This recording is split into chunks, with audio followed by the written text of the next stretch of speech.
Hello everyone. इस video में हम फर्स्ट यूनिट का जो टॉपिक है जनरल कैरेक्टर्स ऑफ प्रोटोजोआ यानी प्रोटोजोआ के सामान्य लक्षण, इसके बारे में हम पढ़ेंगे।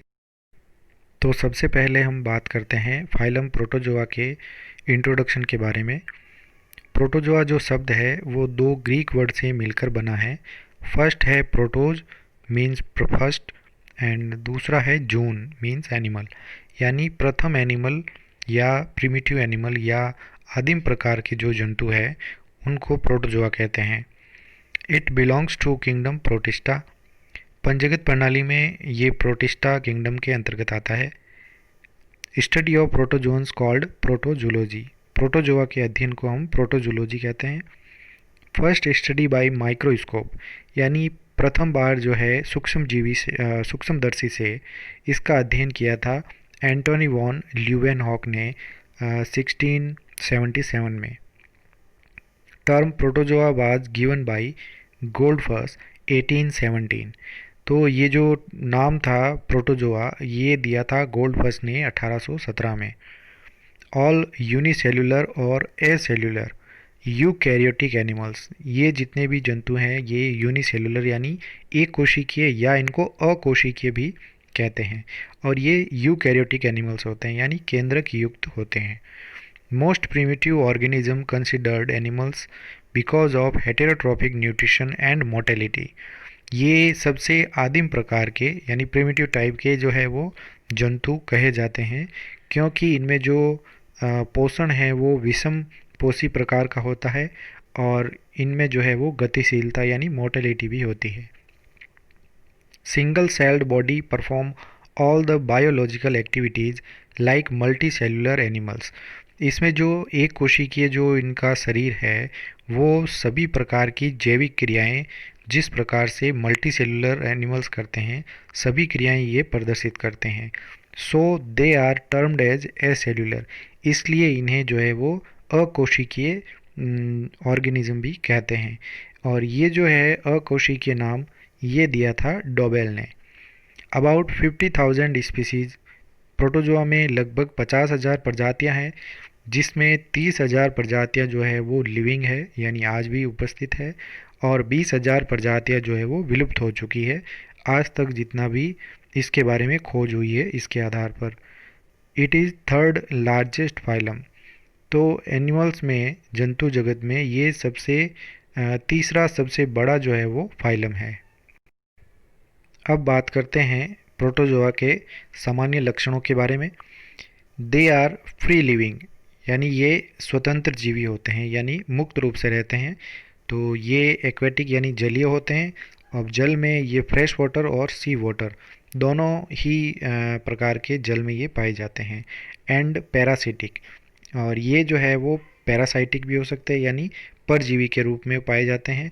परजीवी जो है वो एक्टोपैरासाइट यानी बाह्य परजीवी या एंडोपैरासाइट यानी अंतः परजीवी दोनों ही प्रकार के हो सकते हैं।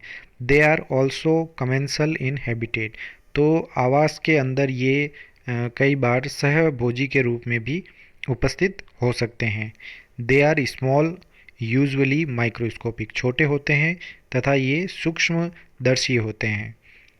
They are simplest and primitive of all animals, ये सबसे सरल प्रकार के और सबसे आदिम प्रकार के जंतु होते हैं। They have protoplasmic grade of organization, तो इनका जो बॉडी ऑर्गेनाइजेशन या संगठन का स्तर जो होता है वो प्रोटोप्लाज्मिक स्तर का होता है क्योंकि इनमें प्रोटोप्लाज्म पाया जाता है। द बॉडी इज़ यूनिसेलुलर, शरीर जो है वो एक कोशिकीय होता है विदाउट टिश्यू एंड ऑर्गन्स, जिसमें किसी प्रकार के उत्तक व अंग नहीं होते हैं। दे हैव वन और मोर न्यूक्लियाई विच आर मोनोमॉर्फिक और डाइमॉर्फिक, इनमें एक या उससे अधिक जो है वो केंद्रक हो सकते हैं जो कि समान मोनोमॉर्फिक यानी एक समान हो सकते हैं या डाइमॉर्फिक या दो अलग अलग आकारिकी के रूप में उपस्थित हो सकते हैं। अगला इसमें लक्षण आता है बॉडी नेकेड और बाउंडेड बाय ए पेलिकल। इनमें जो बॉडी होती है जो सिंगल सेल है वो या तो बिना किसी आवरण के यानी नेकेड हो सकती है या पेलिकल के द्वारा जो है वो घिरी हुई हो सकती है। But in some forms may be covered with shells and often provided with an internal skeleton.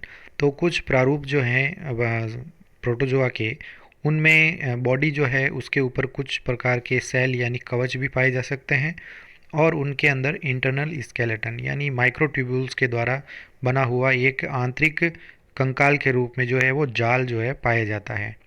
They are solitary और कॉलोनियल, ये एकल हो सकते हैं यानी सिंगल जो है वो एनिमल अलग रहता है, या कॉलोनियल यानी निवह के रूप में या ग्रुप में रह सकते हैं। बॉडी शेप वेरिएबल्स में बी स्फेरिकल, ओवल, इलोंगेटेड और फ्लैटन। अब इनका जो शरीर का आकार है वो भिन्न भिन्न प्रकार का होता है। ये या तो वर्तीय हो सकता है गोल आकार के, या अंडाकार हो सकते हैं, या फिर ये लंबे हो सकते हैं यानी बेलनाकार, और या फिर ये फ्लैट होते हैं यानी चपटे पाए जाते हैं।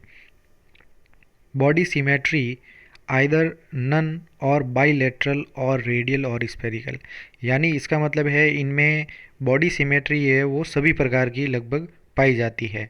इनमें या तो सिमेट्री नहीं होती है यानी ये एसिमेट्रिक होते हैं, और यदि या फिर ये द्विपार्श्व सममित हो सकते हैं बाईलेटरल, रेडियल हो सकती है अरीय सममिति, या इनमें गोलीय सममिति, यानी लगभग सभी प्रकार की सिमेट्री पाई जाती है। Body protoplasm is differentiated into an outer ectoplasm and inner endoplasm.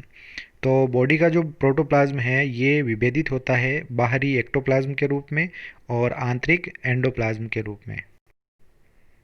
इसके बाद आते हैं locomotory organs our fingers like pseudopodia, या इन्हें कहते हैं कूटपाद।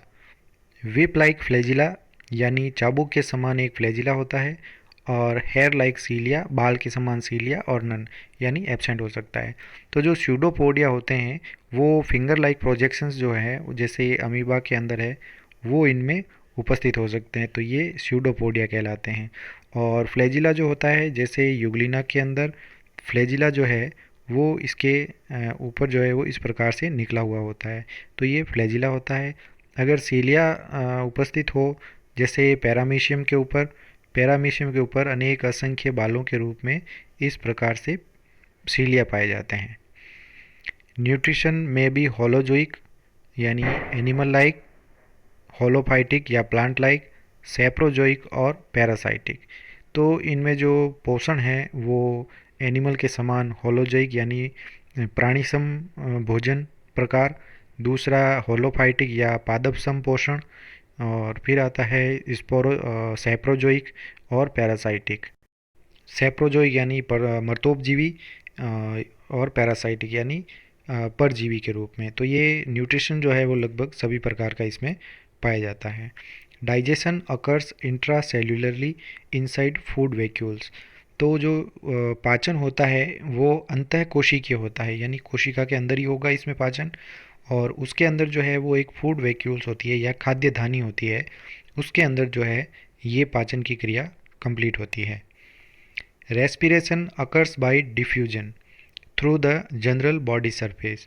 तो श्वसन जो है इसमें विसरण के द्वारा होता है, डिफ्यूजन यानी ये हायर कंसंट्रेशन से लोअर कंसंट्रेशन की ओर गैसों का जो है वो आदान प्रदान होता रहता है, और इसी के द्वारा इनमें रेस्पिरेशन होता है।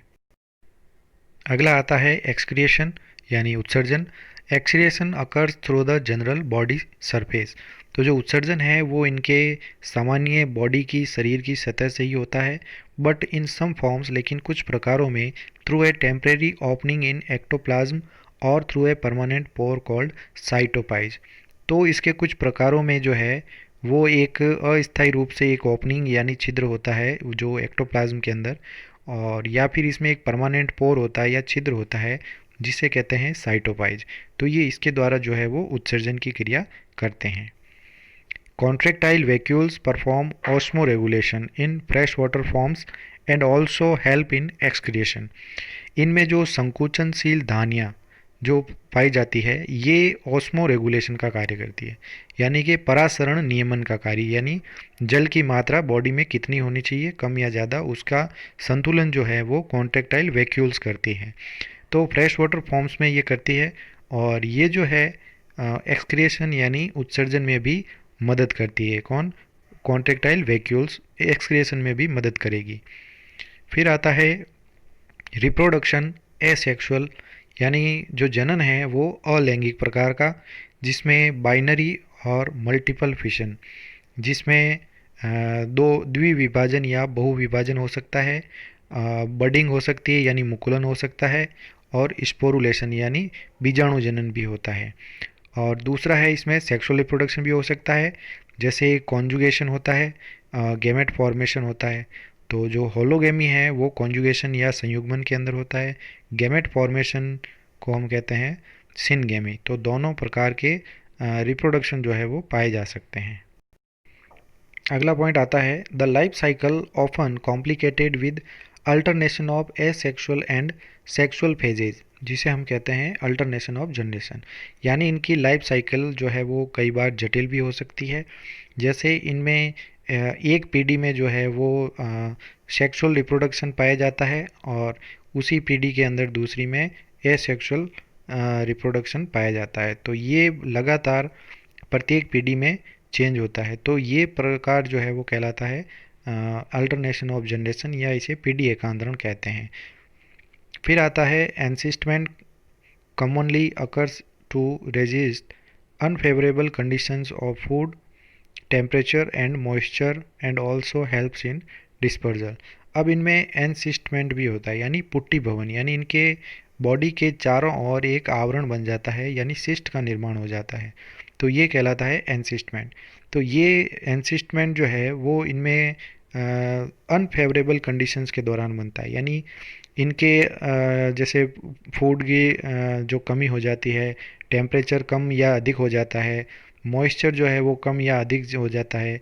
तो इनसे बचने के लिए ये इस प्रकार की पुट्टी का निर्माण करते हैं। तो इसको कहते हैं एनसिस्टमेंट या पुट्टी भवन।